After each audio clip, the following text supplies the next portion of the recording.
เทศบาลนครแม่สอดปรับปรุงสถานที่และตัดแต่งกิ่งไม้ภายในศูนย์กลางแสดงสินค้าและส่งเสริมการท่องเที่ยวเทศบาลนครแม่สอดค่ะที่ศูนย์กลางแสดงสินค้าและส่งเสริมการท่องเที่ยวเทศบาลนครแม่สอดดร.เทิดเกียรติชินสรนันท์นายกเทศมนตรีนครแม่สอดมอบหมายให้นายกุลเครือวีระรองนายกเทศมนตรีสมาชิกสภาเทศบาลผู้อำนวยการกองสวัสดิการรักษาการหัวหน้าสำนักปลัดและกองช่างหน่วยป้องกันและบรรเทาสาธารณภัยเจ้าหน้าที่ดับเพลิงเทศบาลนครแม่สอดปฏิบัติหน้าที่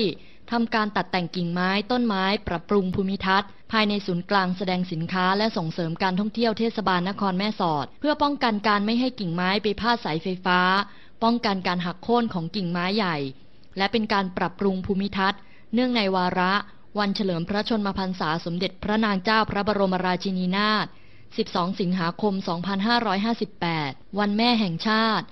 หากประชาชนในเขตเทศบาลนครแม่สอดพบเห็นจุดใดที่เป็นจุดเสี่ยงต่อการหักโค่นของกิ่งไม้ต้นไม้ภายในพื้นที่เขตเทศบาลนครแม่สอด